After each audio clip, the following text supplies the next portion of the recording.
El mundo natural.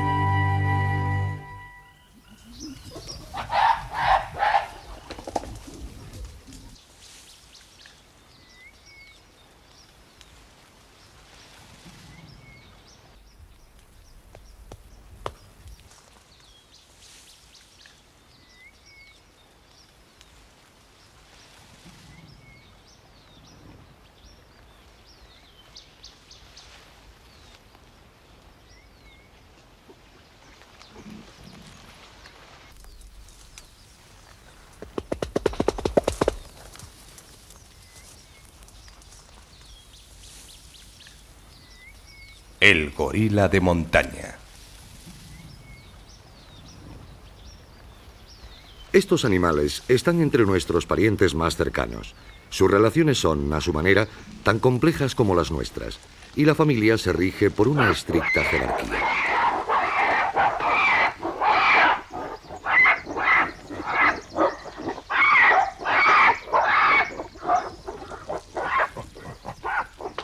Su tamaño, su fuerza, sus golpes en el pecho intimidatorios y sus gritos dieron lugar a la imagen de King Kong. Nada más lejos de la realidad. Los gorilas son tímidos y amables y no tienen ningún enemigo salvo los humanos. Sus brillantes ojos delatan su gran inteligencia y para los pequeños el juego ocupa la mayor parte de su rutina diaria.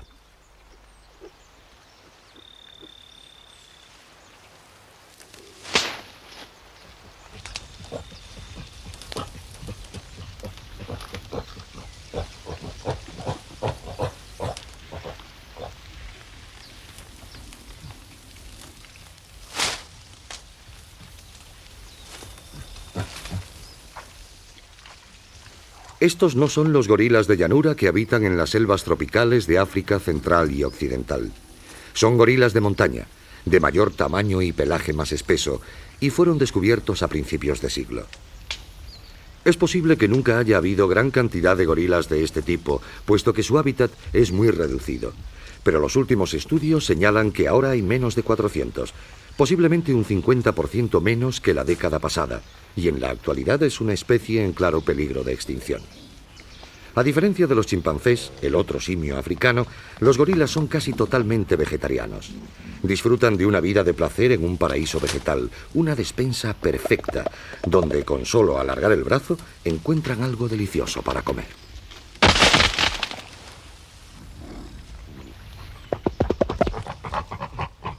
No solo juegan los pequeños, los machos adultos también juegan a pelearse, ya que esta es una importante actividad que permite definir la situación del individuo dentro del grupo.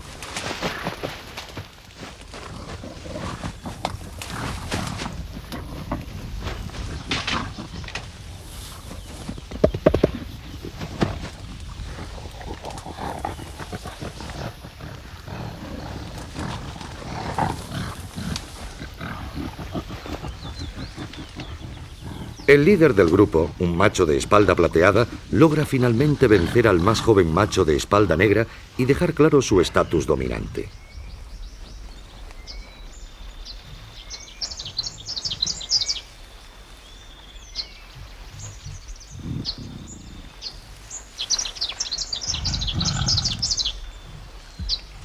Son poco frecuentes los encuentros con otros animales.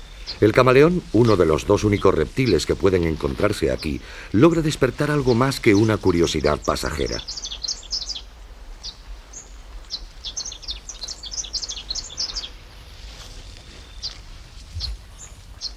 Los gorilas de montaña viven en la zona de los Virunga, una cadena de 6 volcanes inactivos en el punto de encuentro de Ruanda, Zaire y Uganda, en pleno corazón de África. Su área de conservación es muy pequeña, una franja de 42 kilómetros de largo y 14 de ancho, con otra zona de menor tamaño, en Uganda, separada de esta.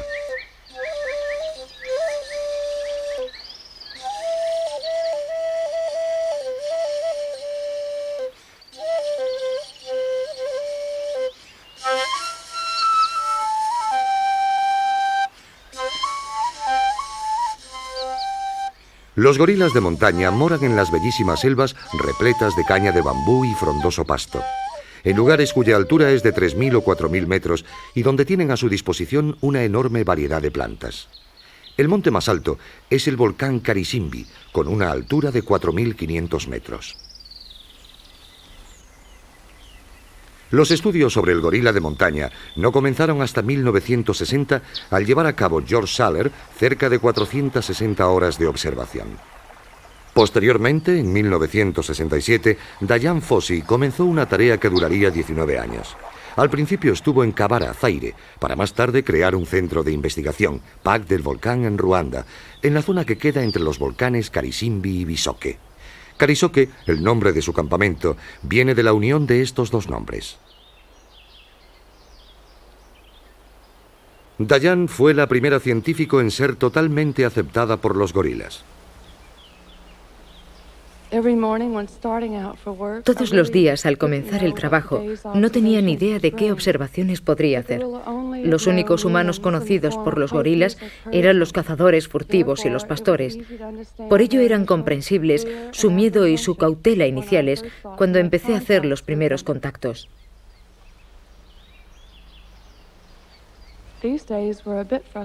Estos días fueron un poco frustrantes. Siempre me recibían con un tipo de respuesta denominado respuesta de comportamiento, que consiste en una serie de golpes de pecho y gritos intimidatorios.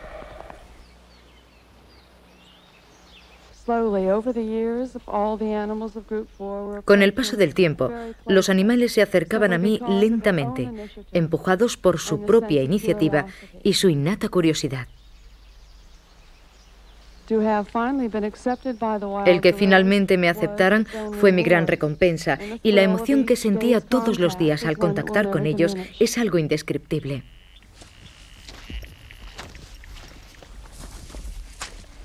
Fue un joven gorila macho al que ella llamaba Cacahuetes, el primero en atreverse a tocar la mano que le ofrecía. Un momento inolvidable. El primer contacto no violento con un gorila salvaje y una experiencia que Diane nunca olvidaría.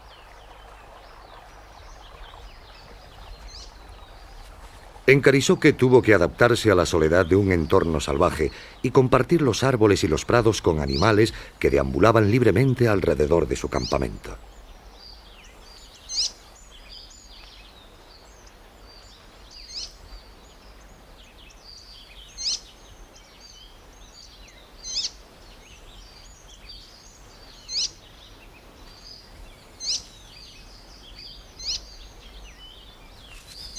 La selva y la montaña, que al principio le resultaban tan mágicas, poco a poco fueron afectando y minando su salud. Sus últimos años de trabajo fueron también una batalla contra la enfermedad, y a veces pasaba semanas e incluso meses sin poder ver a los gorilas que tanto amaba. Detrás de su cabaña mandó construir un cementerio para los gorilas que morían por causas naturales o a manos de los cazadores furtivos.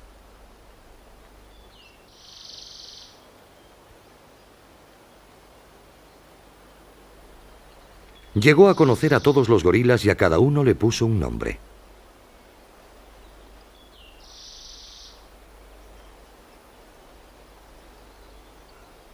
Durante la Navidad de 1985, Diane murió por causas violentas.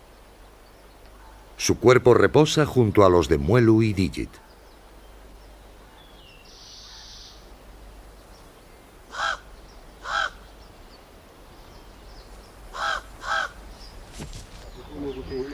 Tras la muerte de Diane, los ruandeses que colaboraban con ella decidieron no rendirse. Continuaron con su labor de localizar a los gorilas, organizar patrullas contra la caza furtiva y dirigir el campamento. Sin ellos, tanto el parque como los gorilas ya no existirían. Muchos científicos continúan viniendo y se van ampliando nuestros conocimientos sobre el parque y los gorilas. Coincidiendo con la grabación de este documental, la zoóloga Pascal Sicot estaba llevando a cabo un estudio sobre los grupos familiares y el papel de las hembras.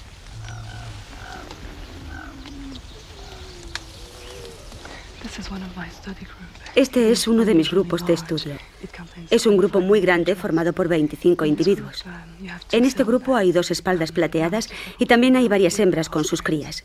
Crías que se quedarán en el grupo hasta alcanzar su madurez sexual, momento en el que abandonarán a la manada que les cobija.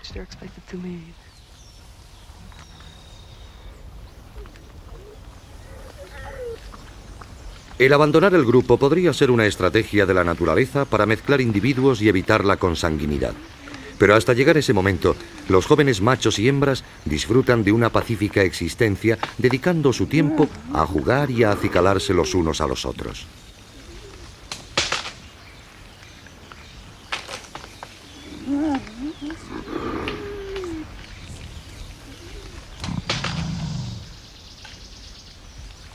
Al principio, los machos que abandonan las manadas se dedican simplemente a deambular en solitario. Luego, y de manera gradual, intentarán formar sus propios grupos llevándose hembras de otros ya establecidos. Si una hembra ya tiene una cría, lo más normal es que el macho la mate antes de aparearse con la madre. Esto podría parecer una salvajada, pero es la forma que tiene el macho de garantizar la continuidad de su propio linaje. Un macho llega a ser un espalda plateada a los 14 años de edad, que es cuando su pelaje toma una tonalidad plateada y desarrolla una alta cresta. A esta edad es un animal realmente impresionante. Mide casi 1,85 m, es mucho más alto que las hembras y alcanza un peso de 170 kilos.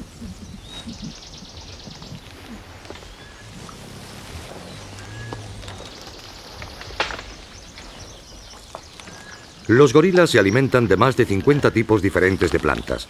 Generalmente muestran preferencia por las hojas, los brotes y los tallos, y con frecuencia arrancan la capa exterior a fin de llegar a la médula. Pero también comen frutas, cortezas, raíces e incluso barro, y a veces mezclan todos estos elementos para formar una especie de ensalada mixta.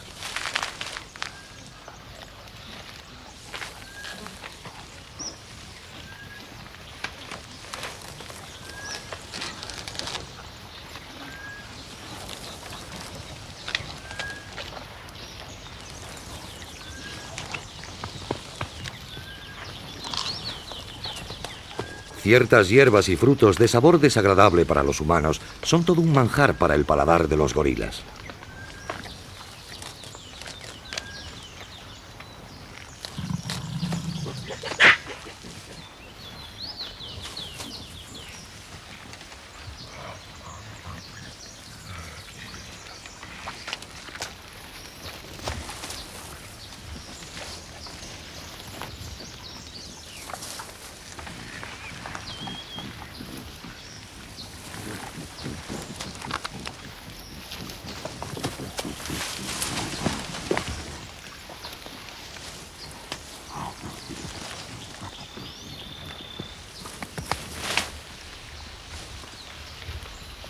A veces también comen sus propios excrementos, lo cual le supone una comida caliente en un día frío, además de ser una forma muy valiosa de reciclaje. Existe otro tipo de comida que devoran con sumo gusto. Se sabe que a los gorilas les encantan las larvas de gusano y los caracoles, pero no es frecuente que coman hormigas.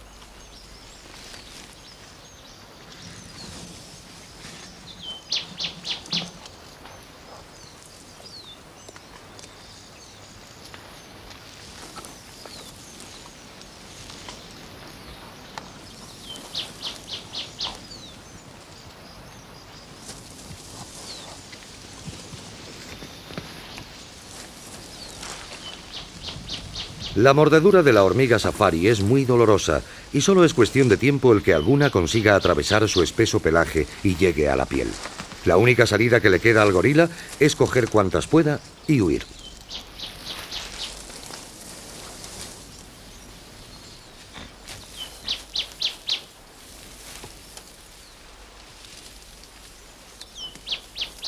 En esta zona volcánica la rutina diaria es seguir el paradero y cuidar del bienestar de 3 de estos grupos. Uno de ellos, al que pertenece el ahora espalda plateada Cacahuetes, el gorila que primero contactó con Dayan, se encuentra en el monte Karisimbi a una altura de casi 1000 metros. Cacahuetes, que ha llegado a ser líder de su grupo, se ha desplazado con este hasta la zona subalpina. Aquí la vegetación es completamente diferente. Algunas de las plantas son gigantescas y las lobelias y los senicios, que en otras altitudes son muy pequeñas, aquí pueden alcanzar hasta los 3 metros de altura.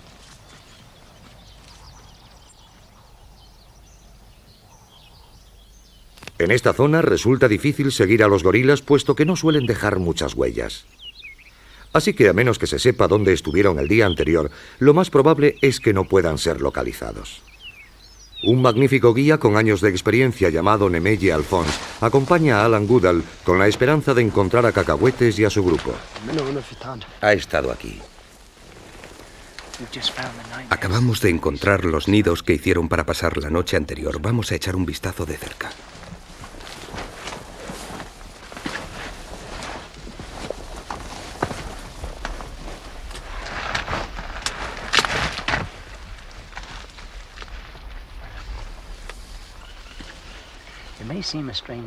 Podría parecer una costumbre muy extraña, pero los gorilas siempre defecan dentro de sus nidos. No sé de quién podrá ser este, pero a juzgar por estos pelos es muy posible que sea de una espalda plateada. Lo único que tenemos que hacer es encontrar huellas e intentar seguirlos hasta donde estén. Vamos allá. Generalmente, tras los nidos nocturnos queda un camino de plantas, ramas rotas y excrementos secos que conduce hasta los gorilas. Pero si estos no quieren ser vistos, son capaces de pasar inadvertidos entre la vegetación.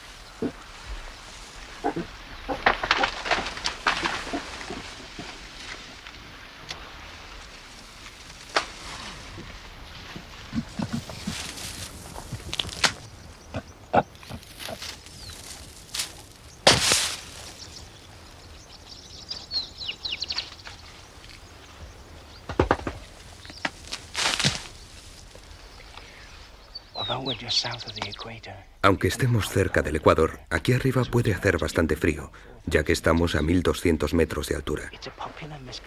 Es un error muy extendido pensar que los gorilas fueron empujados hasta estas latitudes por la presión a la que les sometieron los humanos. La realidad es que evolucionaron en estas montañas y que están muy bien adaptados. Su pelaje es mucho más espeso que el de los gorilas de las llanuras. Llegan hasta aquí para alimentarse de las lobelias y los cenicios gigantes.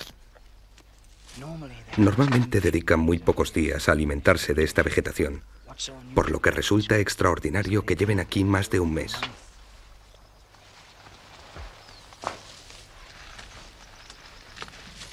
El hecho de que Cacahuetes esté aquí desde hace tanto tiempo indica que algo muy grave está pasando. Lo más probable es que esté enfermo y no tenga fuerzas para bajar de la montaña con su grupo. Aunque fue el protagonista del primer e inolvidable encuentro con Dian Fossey, su vida siempre ha estado marcada por la enfermedad y las infecciones que comenzaron con una terrible herida que recibió en un ojo y en la cara durante una pelea en 1971, cuando solo tenía 10 años. El grupo de Cacahuetes es bastante inusual, ya que solo consta de 7 miembros, 6 machos y una hembra, a la que le faltan 2 años para alcanzar su madurez sexual. Por alguna razón, Cacahuetes nunca ha tenido mucho éxito atrayendo a las hembras o manteniéndolas, y que se sepa, aún no ha tenido descendencia.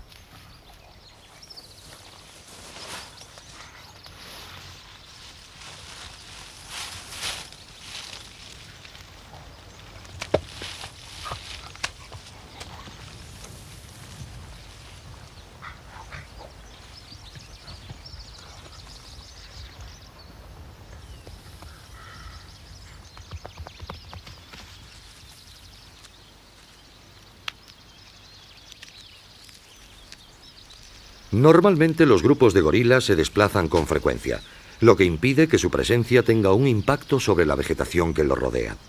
Pero los gigantescos cenicios se están viendo afectados por la prolongada presencia de Cacahuetes y su grupo.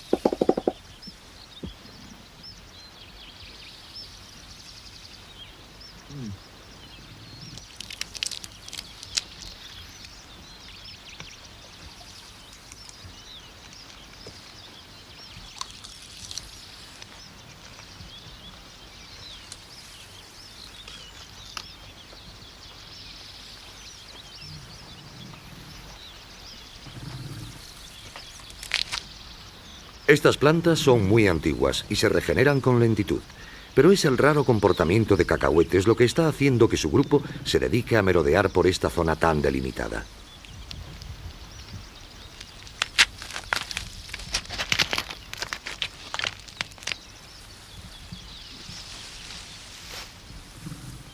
Aunque todos los grupos de gorilas se desplazan por zonas diferentes, algunos muestran claras preferencias por determinadas plantas. Dos de los grupos más vigilados por los zoólogos suelen pasar la mayor parte del tiempo en los límites del parque y a veces incluso salen de ellos. Dentro del plan de acción del área de conservación existe el proyecto de levantar una valla para evitar que los animales salgan y que los humanos entren. Es una enorme y ambiciosa tarea cuyo éxito solo será posible gracias a la dedicación del ruandés Conisius Alamberi y del proyecto Gorila de Montaña dirigido por Craig Solly. Todos sabemos que generalmente surgen problemas cuando los grupos de gorilas números 9 y 13 se acercan demasiado a los límites del parque por esta zona. Por lo tanto, quisiera saber si sería posible extender la valla a esta región y a otras que rodean el parque. Es una posibilidad interesante. Hay agujeros en la valla y deberíamos repararla de una manera regular. Las vallas sirven para evitar que los gorilas y otros animales como los búfalos dañen las cosechas e impiden que la gente entre en el parque para cortar madera o cazar antílopes. Ruanda está densamente poblada, por lo que hay una gran falta de tierras, sobre todo aquí, cerca de los volcanes donde el suelo es muy fértil. Es posible que muchos de estos lugareños jamás hayan visto a los gorilas a pesar de estar tan cerca, y resulta difícil intentar convencerles de que no deben usar las tierras del parque para cultivar las cosechas que necesitan para alimentar a sus familias. ¿Cómo hacerles entender que los gorilas tengan tantas tierras y ellos tan pocas? Y más difícil aún, resulta dar explicaciones teniendo en cuenta la presencia de una plantación de pelitre de capital extranjero que emplea cerca de la mitad del parque para producir insecticidas. Pero a pesar de todo esto, muchos ruandeses creen en su parque e incluso han respondido con gran generosidad apoyando su conservación. La política del gobierno protege todos los parques nacionales.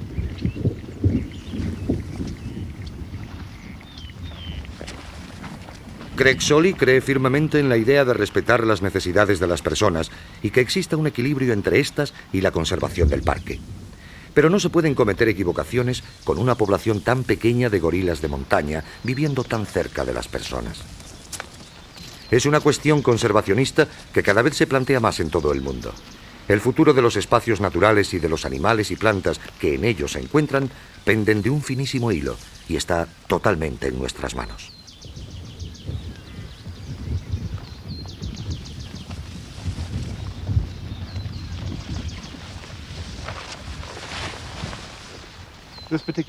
Esta zona de la selva en cuestión es un lugar muy interesante. Hace 4 años, el ganado pastaba aquí. Era parte de un proyecto ganadero ideado por el gobierno ruandés. Un año antes eran los gorilas los que vivían aquí. Conscientes de la importancia de la selva para los gorilas, convencimos a las autoridades locales para que volvieran a ceder estas tierras al parque. Ahora los gorilas vuelven a estar de nuevo aquí y se han recuperado 55 hectáreas. Estos decididos y positivos pasos ofrecen un rayo de esperanza para los 400 ejemplares que aún quedan. El bambú segado podrá regenerarse dando a su vez lugar a más bambú, que es sin duda alguna la comida favorita de estas criaturas.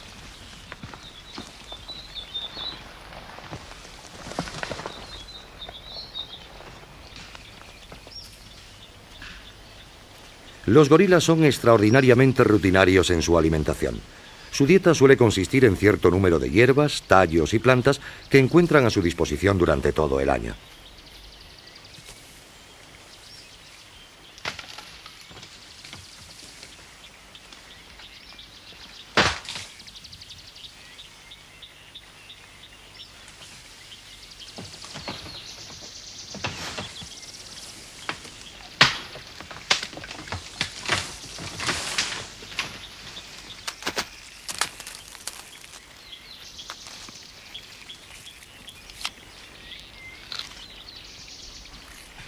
De todas las plantas de las que se alimentan, solamente los brotes de bambú son estacionales, y cuando los encuentran, los gorilas los engullen con deleite. Una hembra adulta come más de 20 kilos al día, pero un espalda plateada adulto, con el doble de tamaño, puede llegar a consumir hasta 35 kilos diarios.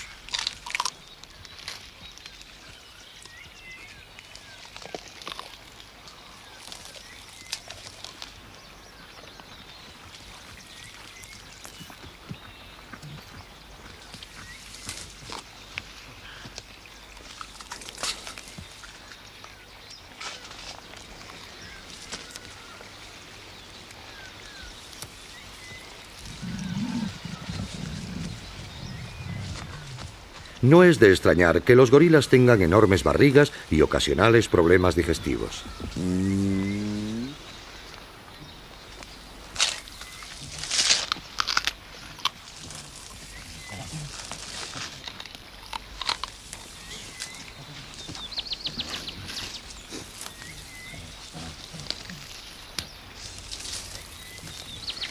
La alimentación se ve seguida por frecuentes periodos de descanso que aumentan cuando la habitual neblina se ve rota por el calor del sol o las lluvias.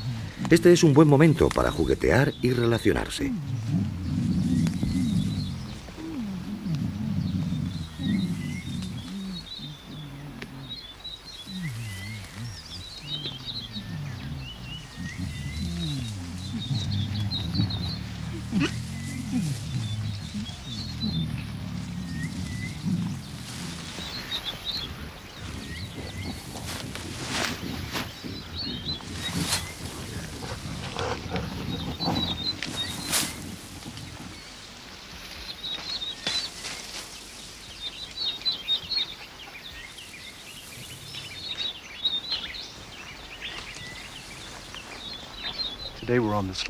Hoy estamos en las laderas del monte Karisimbi.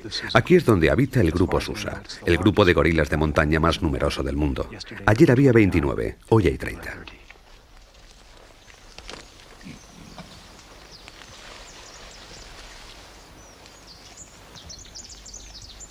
En todos estos años de observación, nadie ha logrado presenciar jamás un nacimiento. Y de hecho es muy poco frecuente ver a una cría tan joven con solo 2 o 3 horas de vida. El cordón umbilical aún no ha sido roto y su pelaje sigue estando húmedo.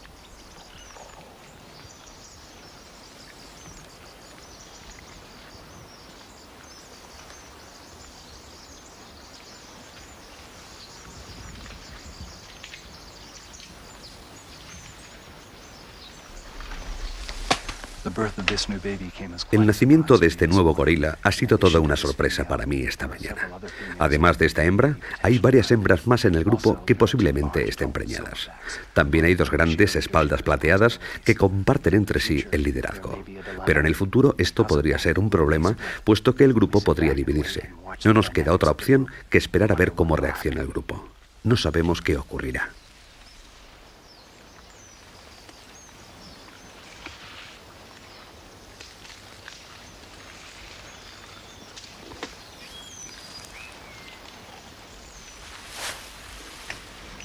El cariño existente entre la madre y el pequeño recién nacido es evidente.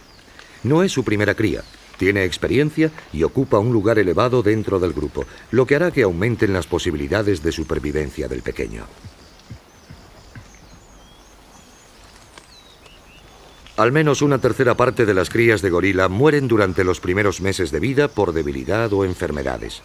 Una madre primeriza puede perder a su cría si no logra producir la leche suficiente, pero afortunadamente ese problema no existe en este caso.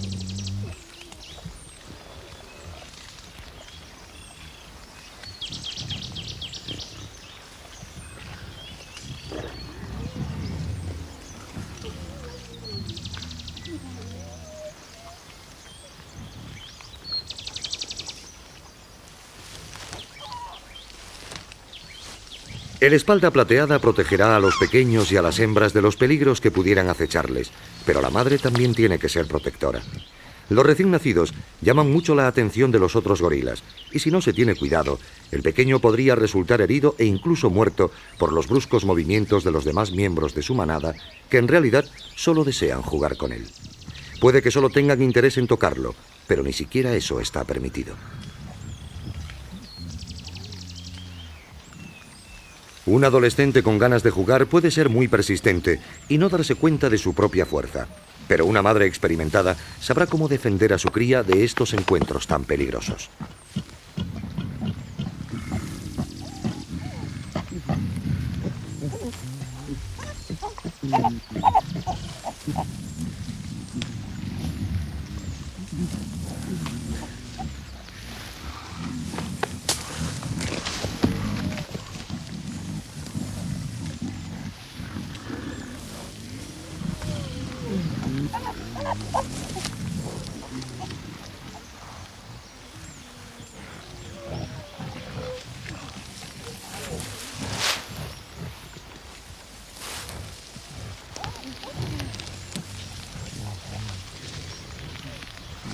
Las observaciones realizadas por los investigadores señalan que la mayoría de los gorilas de montaña recién nacidos son machos, pero esto es algo extremadamente difícil de comprobar sobre el terreno. Este desequilibrio entre machos y hembras podría ser causado por problemas de apareamiento. Esto es algo que se puede esperar de una población tan pequeña y que se ve agudizado por la organización social de los gorilas, puesto que la mayoría de las crías son fecundadas por un número pequeño de adultos machos. A largo plazo, esta situación podría crear graves problemas y resulta difícil vislumbrar una solución. En un mundo que ya de por sí le resulta hostil, las visitas a las zonas de bambú cerca de los límites del parque podrían resultar fatales. Es aquí donde los cazadores furtivos colocan sus trampas en las que suelen caer los gorilas, a pesar de que en principio están dirigidas a los dos tipos de antílopes que habitan estos mismos parajes. Para ayudar a los gorilas, unas experimentadas patrullas antifurtivos recorren a diario la selva para desactivar las trampas.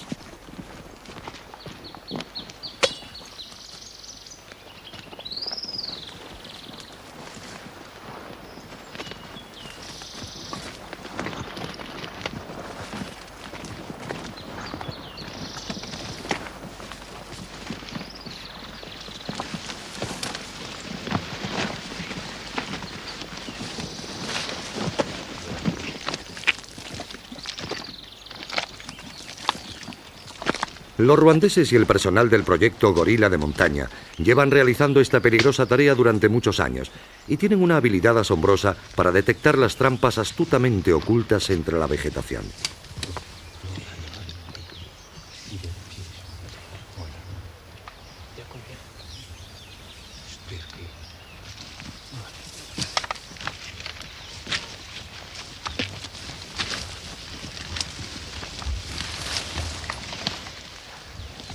Ça c'était hier. Non, ça, je pense que c'est pour nous. Non, c'est ce matin. C'est ce matin, oui. C'est évident. Ok. On va le couper. On va chercher des autres. Hasta 1984, los furtivos cazaban gorilas para el macabro comercio de miembros que se ofrecían a los turistas, manos para ceniceros y cabezas como recuerdo, pero aunque esta actividad ya ha cesado, los gorilas siguen sufriendo.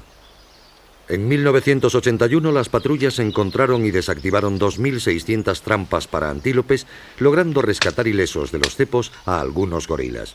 Otros sufrieron graves heridas, por las que podrían perder una pata e incluso la vida si la zona llegara a gangrenarse.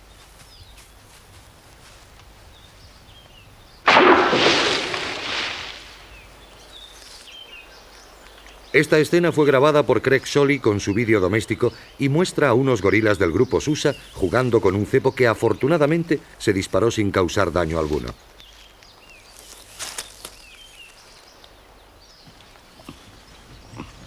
Este macho tuvo suerte. Perdió una mano por culpa de un cepo, pero consigue desenvolverse bastante bien con la que le queda.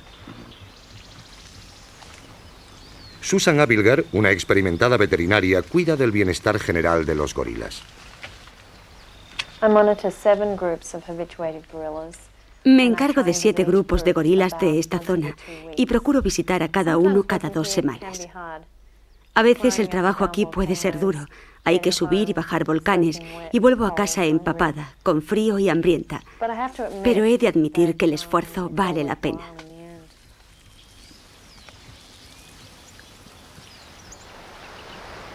Es una tarea muy gratificante, pero sin duda también hay días en que ocurren hechos trágicos.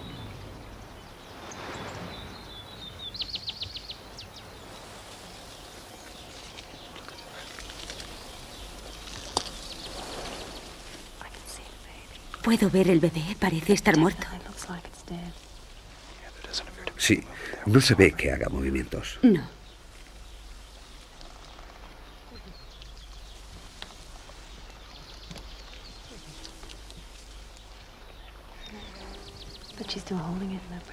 No se mueve, pero lo sigue sosteniendo en una postura muy normal.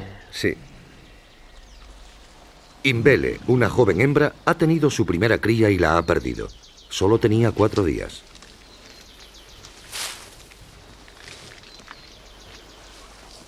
La muerte del gorila llena a todos de tristeza. Cuando una madre pierde a su cría, es muy normal que continúe llevando su cuerpo como si estuviera vivo durante 2 e incluso 3 días después de morir.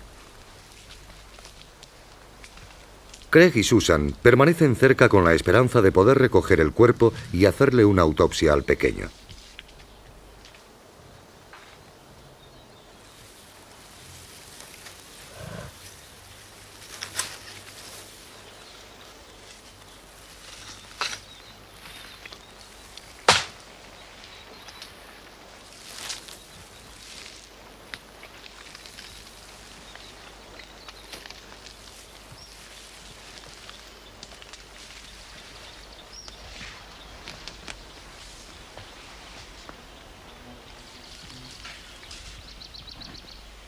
Con el paso del tiempo, Imbele suelta el cadáver de su cría cada vez con mayor frecuencia.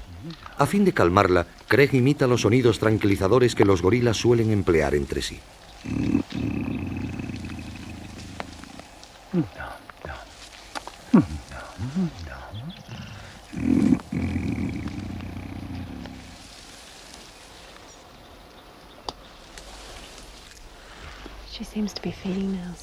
Creo que ahora está comiendo, así que será mejor que nos retiremos un poco para no presionarla. Estoy de acuerdo.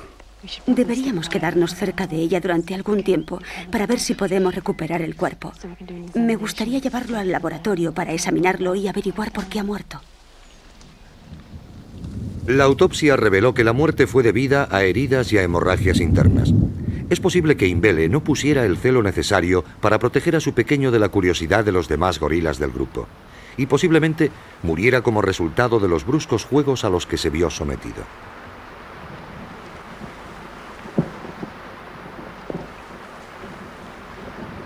Durante las lluvias, que aquí son frecuentes, los gorilas no comen. Los adultos se sientan sin hacer nada, y para los pequeños es un momento ideal para jugar.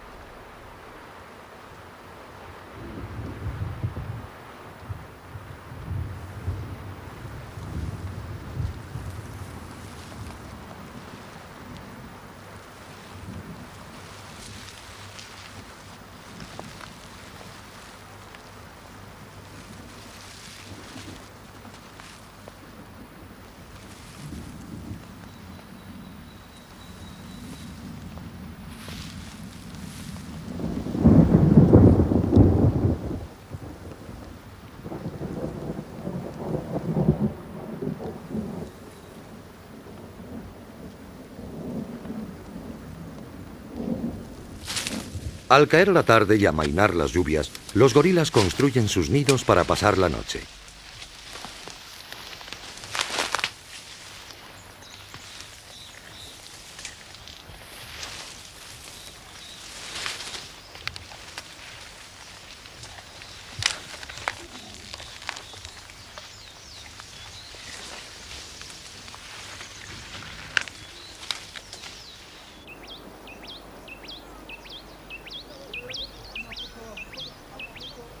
Al oscurecer, los lugareños se reúnen en un lugar del parque para ver una película sobre gorilas.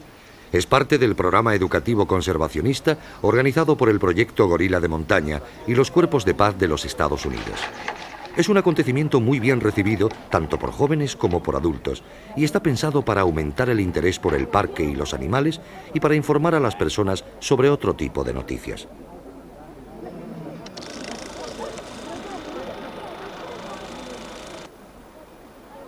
Estas proyecciones han tenido un gran éxito en la promoción de la conservación de la zona.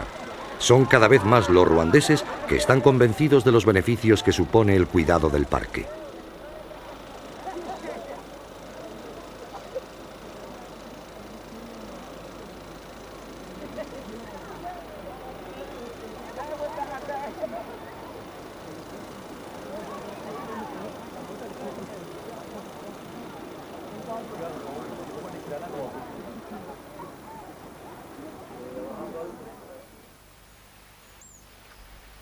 Amanece en Miqueno.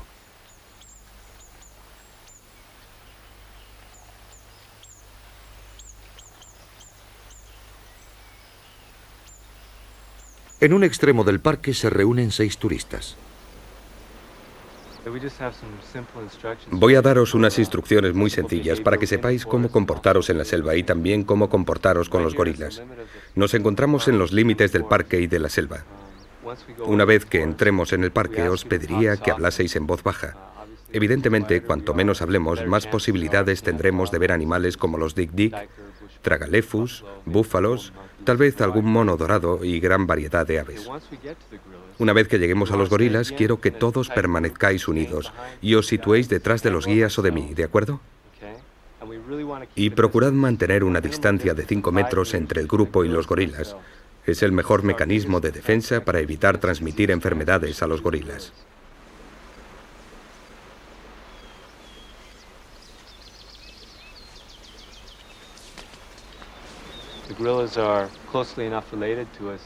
Los gorilas son muy vulnerables a las enfermedades humanas, pero no son tan resistentes como nosotros. Además, a 5 metros no pondremos nerviosos a los gorilas, y esto permitirá contemplarlos comportándose con mayor naturalidad. Los turistas solo están con los gorilas durante 1 hora, pero muy pocas veces se marchan defraudados.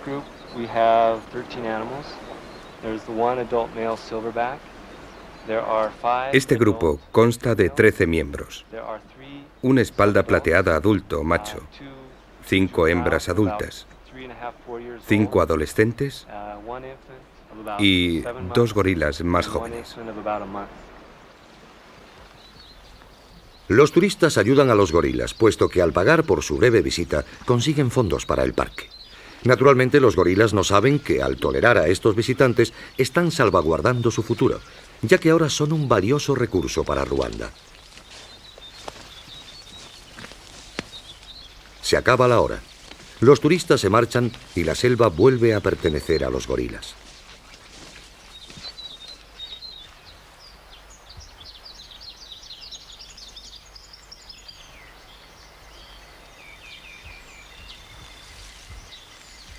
¿Hasta qué punto se deben permitir estas actividades? El futuro de los gorilas de montaña sigue siendo incierto, pero ¿hasta dónde podemos interferir en la población de animales salvajes a fin de salvarlos? Cada paso crea nuevos problemas por solucionar. ¿Alterarán estas frecuentes visitas el comportamiento de los animales? ¿Qué riesgo real se corre de transmitir enfermedades? ¿Debería el veterinario intervenir para ayudar a los animales débiles y enfermos? ¿Sabemos lo suficiente para hacer lo que estamos haciendo? Estos planteamientos filosóficos seguirán durante mucho tiempo. De momento, todas las estrategias planteadas se llevan a cabo con sumo cuidado, y las investigaciones continúan a fin de adquirir nuevos conocimientos, no solo de los gorilas, sino del parque en general.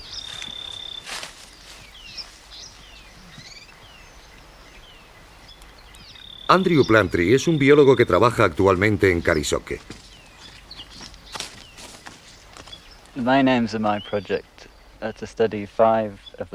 Mi proyecto es un estudio de 5 de los herbívoros que viven en este parque.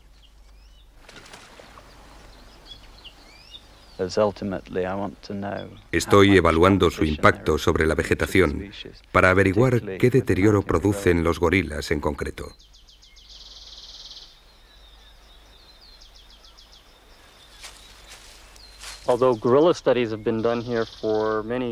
Otro estudio que estoy llevando a cabo está dedicado a los monos dorados, que son los únicos que habitan en las montañas Virungas y algunos otros bosques cercanos. Llevo meses intentando acercarme a ellos para averiguar algo acerca de sus hábitos alimenticios. Los monos dorados comen, entre otras cosas, brotes de bambú como los gorilas.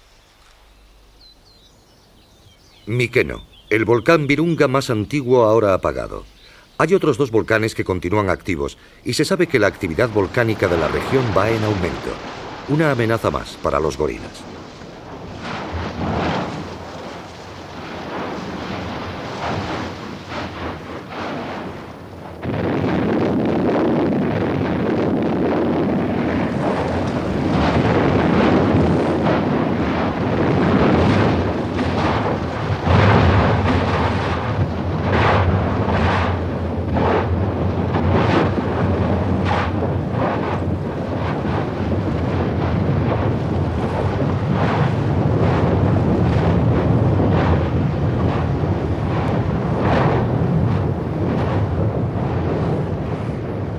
Esta es una boca nueva llamada Kimanura y está en las laderas del volcán Yamulajira en la República del Zaire. Se abrió en mayo de 1989 y una erupción mucho mayor tuvo lugar en esta zona solo 2 años antes. Aquí no hay ningún gorila. Las nuevas erupciones están separadas del parque por una estrecha franja de zonas cultivadas y por colonias. Una erupción dentro del territorio de los gorilas podría a corto plazo acabar con la población, y a largo plazo las erupciones del Yamulajira y el cercano Yiragongo podrían teóricamente incrementar la actividad volcánica de la zona. Pero por ahora el parque es como una isla dentro de un océano de colonias humanas. En muchas partes de África y de hecho en todo el mundo, la historia se repite. Poblaciones animales localizadas en zonas naturales van disminuyendo año a año.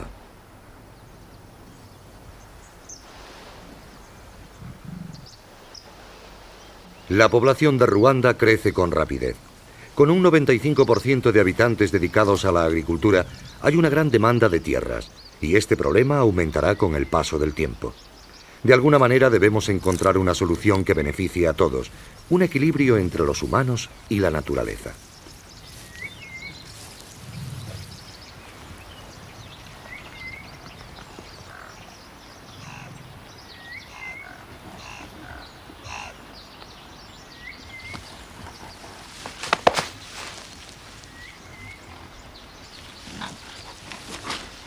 Parte del atractivo y del encanto de estos gorilas es debido a que están cerca de nosotros. El poder pasar un tiempo con ellos es una experiencia que jamás se olvida.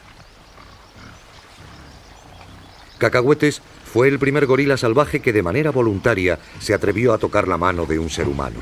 Durante la grabación de este documental, Cacahuetes estaba enfermo y tras ir debilitándose de manera progresiva, dejó de ingerir alimentos.